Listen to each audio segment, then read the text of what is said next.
મિત્રો ત્યારબાદ આપણે જોઈએ કલમ 242।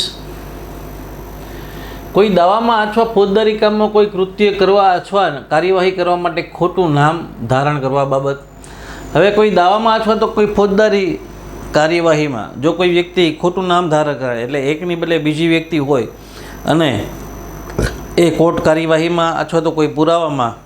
ખોટું નામ ધારણ કરે, તો આવા કિસ્સામાં શું સજા થઈ શકે તેની છણાવટ કલમ 242માં કરવામાં આવી છે। જે કોઈ વ્યક્તિ ખોટી રીતે બીજાનું નામ ધારણ કરે અને એવા ખોટા નામે કોઈ દાવા અથવા ફોજદારી કામમાં કોઈ સ્વીકૃતિ કરે અથવા કથન કરે અથવા દાવો કબૂલ રાખે અથવા કોઈ કામગીરી કે હુકમ કઢાવે અથવા જામીન થાય કે જામીનગીરી આપે કે બીજું કોઈ કૃત્ય કરે, તેને 3 વર્ષ સુધીની બેમાંથી કોઈ પ્રકારની કેદની અથવા દંડની અથવા તે બંને શિક્ષા કરવામાં આવશે। એટલે આવા કિસ્સામાં મિત્રો 3 વર્ષ સુધીની સજા થઈ શકે છે।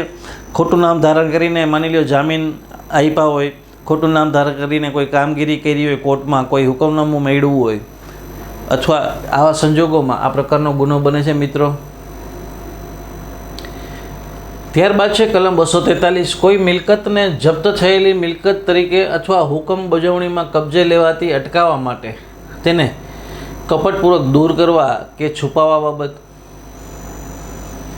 હવે કોઈ મિલકત છે જે જપ્ત થયેલી મિલકત તરીકે અથવા તો હુકમની બજાવણીમાં એ જપ્ત કરવાની હોય એવી કોઈ મિલકતને છુપાવી દે અથવા તો એને સગે વગે કરી નાખે, તો આવા કિસ્સામાં શું શિક્ષા થઈ શકે તેની છણાવટ 243માં કરવામાં આવી છે। જે કોઈ વ્યક્તિ કોઈ ન્યાયાલય અથવા સત્તા ધરાવતા અન્ય અધિકારીએ ફરમાવેલા અથવા જે ફરમાવવાનો સંભવ હોવાનું પોતે જાણતી હોય તેવા સજાના હુકમ હેઠળ કોઈ મિલકત કે તેમાંનું હિત જપ્ત થયેલી મિલકત તરીકે કબજે લેવાનું અટકાવવા માટે અથવા કોઈ દંડની વસૂલાતમાં અથવા કોઈ ન્યાયાલય દીવાની દાવામાં કરેલા અથવા જે હુકમનામું અથવા હુકમનામા થવાનો સંભવ હોવાનું પોતે જાણતી હોય તેવા હુકમનામા અથવા હુકમની બજાવણીમાં કોઈ મિલકત કે તેમનું હિત કબજે લેવાનું અટકાવવા માટે કપટપૂર્વક દૂર કરે, છુપાવે, તબદીલ કરે કે કોઈ વ્યક્તિને આપી દે, તેને 3 વર્ષ સુધીની બેમાંથી કોઈ પણ પ્રકારની કેદની શિક્ષા અથવા દંડ 5,000 રૂપિયા સુધીનો થઈ શકે છે। મિત્રો આમાં કોઈ પણ વ્યક્તિ જાણતી હોય કે ભાઈ આ મિલકત છે, એ કોર્ટમાં કેસ ચાલે છે અને કોર્ટ છે ટૂંક સમયમાં કાયની જપ્તી કરશે અથવા તો કબજે લેવડાવશે, એવું બધું જાણતી હોય ત્યારે આવા કિસ્સામાં એ મિલકત છે એને ક્યાંય ટ્રાન્સફર કરી નાખે, બીજાના નામે આપી દે અથવા એના પર લોન લઈ લે, બીજી ત્રીજી રીતે એ મિલકતને સગે વગે કરી નાખે, તો આવા કિસ્સામાં 3 વર્ષ સુધીની સજાની જોગવાઈ છે અને દંડની પણ જોગવાઈ કરવામાં આવી છે, 5,000 રૂપિયા સુધીના દંડની। ત્યારબાદ છે કલમ 244। કોઈ મિલકત જપ્ત થયેલી મિલકત તરીકે અથવા હુકમ બજાવણીમાં લેવાથી અટકાવવા માટે તે અંગે કપટપૂર્વક તે દાવો કરવા બાબત। હવે કોઈ મિલકત છે જપ્તીમાં લેવાની હોય અથવા તો એની હુકમની બજાવણી કરવા માટે થઈ અને એને અટકાવવામાં આવે, કપટપૂર્વક ખોટો દાવો કરે, તો આવા કિસ્સામાં પણ જે કોઈ વ્યક્તિ કોઈ ન્યાયાલય અથવા સત્તા ધરાવતા અન્ય અધિકારીએ ફરમાવેલા અથવા ફરમાવવાનો સંભવ હોવાનું પોતે જાણતી હોય તેવા સજાના હુકમ હેઠળ કોઈ મિલકત કે તેમાંનું હિત જપ્ત થયેલી મિલકત તરીકે કબજે લેવાતું અટકાવવા માટે અથવા દંડની વસૂલાતમાં અથવા કોઈ ન્યાયાલયને દીવાની દાવામાં કરેલા કે જે સંભવ હોવાનું પોતે જાણતી હોય એવા હુકમનામા અથવા હુકમની બજાવણીમાં કોઈ મિલકત કે તેમાંનું હિત કબજે લેવાતું અટકાવવા માટે તે મિલકત કે તેમના હિત અંગે પોતાનો કોઈ હુકમને વાજબી દાવો નથી એવું જાણવા છતાં તે કપટપૂર્વક સ્વીકારે, પ્રાપ્ત કરે અથવા તે અંગે દાવો કરે અથવા તે મિલકતના હકમાં તેના કોઈ હિતને સ્પર્શી કોઈ છેતરપિંડી કરે, તેને 2 વર્ષ સુધીની બેમાંથી કોઈ પણ પ્રકારની સજા થઈ શકશે।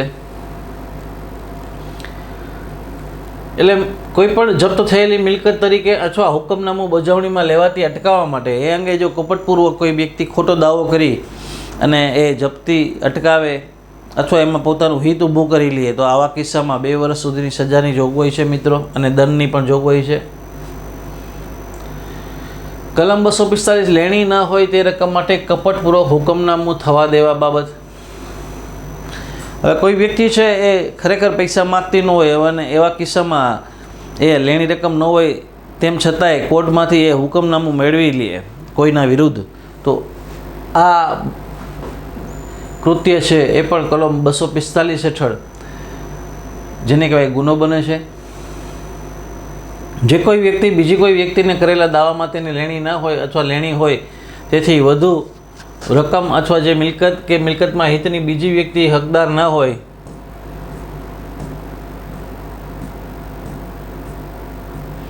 તે માટે પોતાના વિરુદ્ધ હુકમનામું અથવા હુકમનામું કપટપૂર્વક કરાવે અથવા થવા દે અથવા હુકમનામા કે હુકમ મુજબ અમલ થઈ ગયા પછી અથવા જે બાબત અંગે તેનો અમલ થઈ ગયો હોય તે બાબત માટે પોતાની વિરુદ્ધ કપટપૂર્વક કબજે કરે તેમ અથવા બજવા દે તેને 2 વર્ષ સુધીની બેમાંથી કોઈ પ્રકારની કેદની અથવા દંડની બંને સજા કરવામાં આવશે. એટલે ખોટી રીતે લેણી રકમનો દાવો થાય પછી એનું હુકમનામું મેળવે અથવા બીજા કોઈને મેળવાવી આપે એવા કોઈ મદદ પણ કરે, ખોટી લેણી રકમનો દાવો થવા દે તો આવા કિસ્સામાં 2 વર્ષ સુધીની સજાની જોગવાઈ છે અને દંડની પણ જોગવાઈ છે.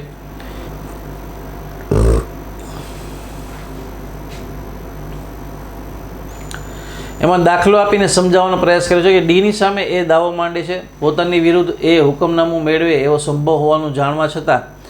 બી કે જેનો ડી સામે વાજબી દાવો નથી તેણે કરેલા દાવામાં ડી પોતાની વિરુદ્ધ વધારે રકમનું હુકમનામું કપટપૂર્વક થવા દે છે કે જેથી એ મેળવેલા હુકમનામાની રૂપે તેની મિલકતનું વેચાણ થાય, તેની ઉપજમાંથી બીને અથવા તે પોતાના અથવા ડીના લાભાર્થે ભાગ મેળાય. ડીએ આ કલમ હેઠળ ગુનો કર્યો છે. હવે ડીની સામે એ દાવો માંડે છે અને પોતાની વિરુદ્ધ એ હુકમનામું મેળવે એવો સંભવ હોવાનું જાણવા છતાં બી કે જેનો ડી સામે કોઈ વ્યાજબી દાવો નથી તેણે કરેલા દાવામાં ડી પોતાની વિરુદ્ધ, હવે કોઈ ડી નામની વ્યક્તિ છે, એની પાસે એ નામની વ્યક્તિ પૈસા માગે છે અને એને દાવો કર્યો છે અને એને ખ્યાલ છે કે ભાઈ આ હુકમનામું થઈ જાય તો મારી મિલકત વહી જશે, ત્યારે એ વ્યક્તિ પોતાની મિલકતમાં બીજી ડી નામની વ્યક્તિ નો કોઈ પણ હિત ન હોય એને ખોટો દાવો ઊભો કરી અને એમાં હુકમનામું મેળવી લે જેથી કરીને એને આ મિલકતમાંથી કંઈ મળે નહીં. તો આવા કિસ્સામાં એ આ પ્રકારનો ગુનો આચરો છે એવું કહી શકાય મિત્રો.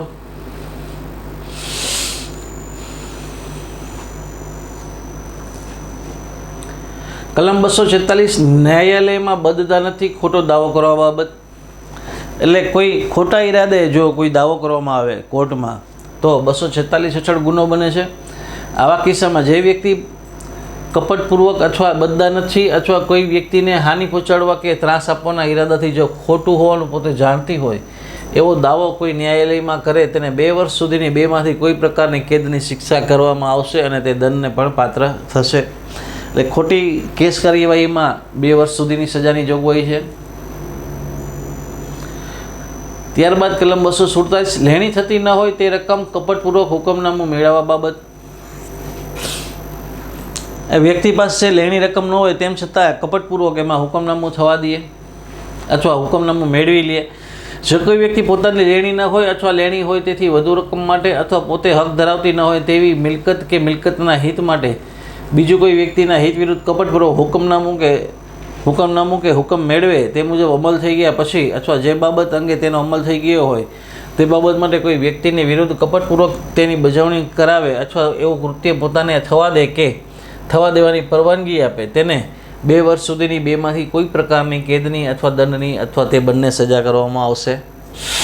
એટલે આમાં લેણી રકમ ન હોય તેમ છતાંય જો ખોટા દાવાદાવી કરવામાં આવે, મિલકતમાં ખોટા હકો ઊભા કરવામાં આવે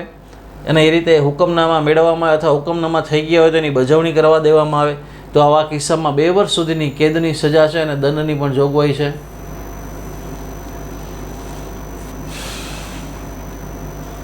કલમ 248 હાનિ પહોંચે એવા ઈરાદાથી ગુનાનું ખોટું તહમત મૂકવા બાબત. એટલે કોઈ વ્યક્તિને હાનિ પહોંચાડવાના ઈરાદાથી ખોટો આક્ષેપ કરવામાં આવે કોઈ ગુનાનો તો એ કલમ 248 હેઠળ ગુનો બને છે મિત્રો. જે કોઈ વ્યક્તિ બીજી કોઈ વ્યક્તિની સામે કોઈ ફોજદારી કાર્યવાહી કરવા માટે અથવા કોઈ ગુનાનો તહમત મૂકવા માટે વાજબી કે કાયદેસરનું કારણ નથી એવું જાણવા છતાં તેને હાનિ પહોંચાડવાના ઈરાદાથી તેની સામે એવી કાર્યવાહી કરે કે કરાવે અથવા તેવું તહમત ખોટી રીતે મૂકે તેને 5 વર્ષ સુધીની બેમાંથી કોઈ પ્રકારની કેદની અથવા દંડની જે 2 લાખ રૂપિયા સુધી અથવા તે બંને સજા કરવામાં આવશે. હવે કોઈ વ્યક્તિ જાણે છે કે ખરેખર જે પોતે જે આક્ષેપ કરી રહી છે ખોટા છે અને માત્ર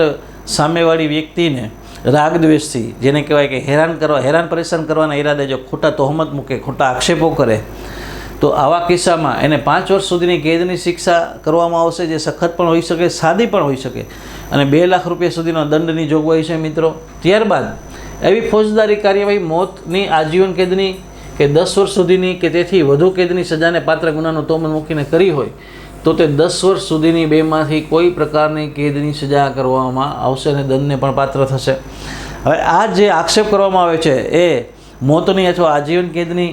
સજાનો ગુનાનો આક્ષેપ હોય અને એ ખોટો આક્ષેપ હોય તો આવા કિસ્સામાં એ ખોટા આક્ષેપ કરનારને 10 વર્ષ સુધીની કેદની શિક્ષા થઈ શકે છે. સાદી પણ હોઈ શકે, સખત પણ હોઈ શકે અને દંડની પણ જોગવાઈ કરવામાં આવી છે મિત્રો.